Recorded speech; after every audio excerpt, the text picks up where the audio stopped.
नमस्कार दोस्तों, आप सभी का स्वागत है हमारे YouTube चैनल मानव जीवन में। तो चलिए आज की प्रस्तुति शुरू करते हैं। 400 वर्षों बाद 14 अक्टूबर 2023 दिन शनिवार को एक बेहद ही दिव्य, दुर्लभ और अद्भुत संयोग बनने जा रहा है, क्योंकि इस दिन सर्वपितृ अमावस्या होने के साथ साथ इस साल का अंतिम और सबसे बड़ा सूर्य ग्रहण शनिवार के दिन लगने जा रहा है।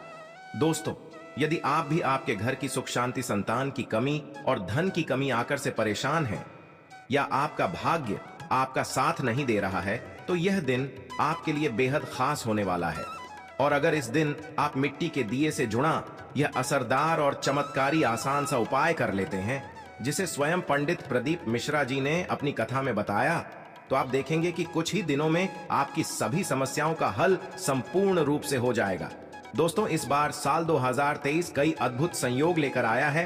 14 अक्टूबर साल 2023 यह दिन बेहद खास होने वाला है, क्योंकि इस दिन पितृपक्ष की समाप्ति के साथ साल का आखिरी और सबसे बड़ा अंतिम सूर्य ग्रहण पड़ने जा रहा है।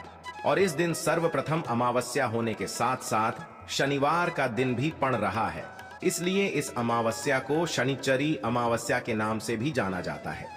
इसलिए दोस्तों, इतने सारे दिव्य और दुर्लभ संयोग में इस दिन अगर आप मिट्टी का एक दिया घर के इस कोने में जला देते हैं, तो आपको धनवान मालामाल होने से कोई नहीं रोक सकता। और अगर आप पर किसी भी प्रकार का कोई भी दोष है, संकट है, वह भी इस उपाय से दूर हो जाएगा। इसलिए दोस्तों, आप वीडियो को आखिर तक जरूर देखें, क्योंकि इस दिन पितृपक्ष की भी समाप्ति है। और यदि अभी तक आपको अपने पितरों का आशीर्वाद नहीं मिला है, और यह उपाय इस आखिरी दिन करके देख लेना, निश्चित ही आपका पितृदोष दूर होगा और आपको पितृ का आशीर्वाद भी मिलेगा। तो दोस्तों, आखिर क्या है वह उपाय, चलिए जानते हैं। लेकिन उससे पहले आप सभी से एक छोटी सी प्रार्थना करूंगा कि यदि आप भी भगवान भोलेनाथ को सच्चे दिल से मानते हैं, तो सच्ची श्रद्धा से इस वीडियो को एक लाइक और चैनल को सब्सक्राइब करके कमेंट बॉक्स में हर हर महादेव जरूर लिखिएगा। दोस्तों, सर्वपितृ अमावस्या 13 अक्टूबर दिन शुक्रवार को रात 9:50 को प्रारंभ होने वाली है, और इस तिथि की समाप्ति 14 अक्टूबर दिन शनिवार को रात 11:24 पर होगी। दोस्तों, 14 अक्टूबर को सर्वपितृ अमावस्या के दिन पितरों के श्राद्ध का समय सुबह 11:44 से प्रारंभ है, जो दोपहर 3:35 तक रहेगा। दोस्तों, अब बात करें इस दिन पड़ने वाले सूर्य ग्रहण की, तो यह सूर्य ग्रहण भारत में भी दिखाई देगा, इसलिए इसका पूरा प्रभाव देखने को मिलेगा। लेकिन दोस्तों, आपको बता दें कि ज्योतिष शास्त्र के अनुसार सूर्य ग्रहण का सूतक काल जो होगा वह मान्य होगा। इस सूर्य ग्रहण का अशुभ असर कुछ राशियों पर देखा जा सकता है। आपको बताना चाहेंगे कि 14 अक्टूबर साल 2023 को पड़ने वाला सूर्य ग्रहण का असर भारत सहित कई देशों पर पड़ेगा। यह ऑस्ट्रेलिया, अमेरिका, साउथ अफ्रीका और अटलांटिक कई देशों में देखने को मिलेगा। साथ ही दोस्तों, अब बात करें सूतक काल की, तो ग्रहण काल 8:34 से शुरू होकर 2:05 तक रहेगा। यानी कि सूतक काल 14 अक्टूबर को सुबह 8:34 से ही प्रारंभ होगा। तो चलिए दोस्तों, अब आपको बताते हैं कि आपको एक चमत्कारी दीपक पितृपक्ष की अमावस्या के दिन किस जगह पर जाना है, जिसे जलाने मात्र से आपके सारे पितृ दोष नष्ट हो जाएंगे और वह बदल करके पितृ आशीर्वाद में बदल जाएंगे। दोस्तों, इस उपाय को आपको शाम को सूर्यास्त के बाद या रात्रि के समय करना है। किसी अन्य समय पर इसे ना करें। शाम को अच्छी तरह से हाथ पैर धोकर स्वच्छ अच्छा वस्त्र धारण करें, फिर एक दिया लेकर दिए में रुई की बात लगाए। लेकिन एक चीज का ध्यान रखना कि आपको बाकी लंबी बनानी है, क्योंकि यह उपाय हम पितृपक्ष में कर रहे हैं, तो हमें लंबी बात ही बनानी है। ठीक है, फिर दिए में शुद्ध घी भरेगी, ना हो तो शुद्ध सरसों का तेल ले सकते हैं। फिर इस दीपक में ही थोड़े से काले तिल भी डाल दें। इस उपाय के लिए आप मिट्टी का या किसी भी धातु का दिया ले सकते हैं, या फिर आटे का दीपक भी बना सकते हैं। आटे का दीपक बनाने के लिए आटे में थोड़ा सा साफ जल मिलाकर बिना नमक के आटा गूंद कर इसे बनाए दीपक को आपको अपने घर के सबसे दक्षिणी कोने में रखना है।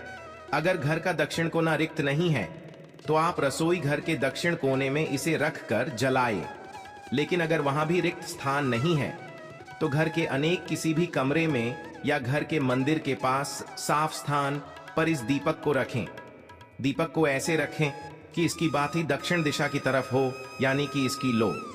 दक्षिण दिशा की तरफ होनी चाहिए, जो कि पितरों की दिशा मानी जाती है। मान्यता है कि इस दिशा से पितृ धरती पर आते हैं। ऐसा माना जाता है कि यह दीपक पृथ्वी लोग छोड़ते समय पितरों के मार्ग को प्रकाशित करता है। लेकिन इस चीज का विशेष ध्यान रखें कि इस दीपक को आसान अवश्य दें। सीधे जमीन पर ना रखें। दिए के नीचे कोई थाली रखें या फूल की पंखुड़ियां या थोड़े से साबुत चावल रख सकते हैं। सीधे जमीन पर रखा हुआ दीपक अपूर्ण माना जाता है। दीपक जलाने के बाद सबसे पहले आप प्रथम पूज्य गणेश जी का स्मरण करके उन्हें नमस्कार करें। फिर भगवान विष्णु और माँ लक्ष्मी का स्मरण कर उन्हें नमस्कार करें। फिर पितृदेव देवता को नमस्कार करें। ईश्वर से पितरों को मोक्ष मिलने हेतु प्रार्थना करें और पितरों से पितृदोष से मुक्ति दिलाने की प्रार्थना करें। साथ ही परिवार के सदस्यों पर कृपा दृष्टि रखने की प्रार्थना करें। फिर विष्णु जी के 12 मंत्र ओम नमो भगवते वासुदेवाय का 11 बार जाप करें। फिर पितृदेवता के मंत्र का 108 बार जाप करें। मंत्र है ओम पितृदेवता। इनमा आप चाहें तो किसी भी माला पर इस मंत्र का जाप कर सकते हैं। माला नहीं है तो चावल के या मिश्री के दाने पर गिनकर भी आप इस मंत्र का जाप कर सकते हैं। देखिए, इस बात का खास ध्यान रखें कि मंत्र का जाप आपको दक्षिण दिशा की तरफ मुंह करके ही करना है। सर्वपितृ अमावस्या पर दक्षिण दिशा में इस प्रकार दीपक जलाने से और मंत्र का जाप करने से पितृदेवता खुशी खुशी तृप्त होकर अपने धाम वापस चले जाते हैं। उनकी कृपा से पितृदोष पितृ आशीर्वाद में बदल जाता है। इसके बाद मंत्र का जाप करने के बाद आप अपने पितरों को, अपने पूर्वजों को नमस्कार करें। दोस्तों, यह उपाय करते समय कुछ बातों का विशेष ध्यान रखें। स्वच्छता और पवित्रता का तो आपको ध्यान रखना ही है, जैसे आप पूजा पाठ के वक्त करते हैं, और इसे केवल और केवल अपने घर में ही करना है। अगर आप किसी और के घर गए हुए हैं तो उनके घर में आप अपने पितरों के निमित्त दीपक न जलाएं, और परिवार का कोई भी सदस्य इसे कर सकता है। घर का पुरुष स्त्री कोई भी कर सकता है। केवल महिलाएं मासिक धर्म के दौरान इस उपाय को ना करें। पितृपक्ष के दौरान जो भी सावधानियां आप बरते हैं सर, पितृ अमावस्या पर भी बरती। श्राद्ध पक्ष के दौरान लोहे के बर्तन का इस्तेमाल ना करें। इस दिन यहाँ परफ्यूम ना लगाएं। श्राद्ध क्रम में इत्र का इस्तेमाल करने से पितृदोष लगता है। इसके अलावा ब्राह्मणों को चटाई या लकड़ी के आसन पर ही बिठाएं। साथ ही ब्राह्मण को भोजन करवाते समय मौन रहें और उनके भोजन से पहले आप खाना ना खाएं। ब्राह्मण भोज करने के बाद पितरों को मन में याद कर भूल चूक के लिए क्षमा याचना करें। इस दौरान कोई वाहन या नया सामान न खरीदे। रोजाना की जरूरत के अलावा कोई भी नया सामान पितृपक्ष में नहीं खरीदना चाहिए। पितृपक्ष के दौरान नाखून नहीं काटने चाहिए, तो बाल भी ना कटे। दार ही न बनाए पितृपक्ष। मैं गायों ब्राह्मणों को तो चींटियां बिल्लियों आदि को भोजन अवश्य ही कराना चाहिए। इसके दौरान क्लेश कलह न करें। प्रेम से रहे, किसी की निंदा या चुगली न करें। दोस्तों, दूसरे दिन सुबह दीपक के नीचे रखे चावलों को पक्षियों को दे दें, और अगर आपने आटे के दिए का इस्तेमाल किया है तो उस लिए के टुकड़े करके पक्षियों को खिला दें। अगर मिट्टी का या धातु के दिए का इस्तेमाल किया है तो आप उस दिए को दोबारा इस्तेमाल कर सकते हैं। सर्वपितृ अमावस्या पर्दा दक्षिणा दिए बिना ब्राह्मण या किसी संत को खाली हाथ न जाने दें। इस तरह की कोई भी गलती आपके पूर्वजों को नाराज कर सकती है। द्वार पर आए व्यक्ति को कुछ न कुछ देना चाहिए।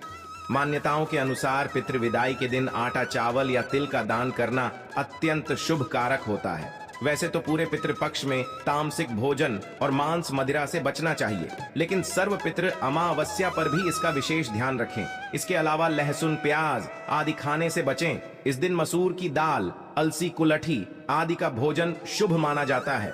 फिर अमावस्या के दिन जाने अनजाने में की गई गलती के लिए भगवान से क्षमा मांगे और ऐसा कोई कार्य न करें जिससे आपके पितृ आपसे नाराज हो जाएं। इसके अलावा गुरुजी ने कहा कि पितरों को प्रसन्न करके ही विदा करना चाहिए, ताकि वे जाते समय खूब सारा आशीर्वाद देकर के जाएं और प्रसन्न होकर विदा लें।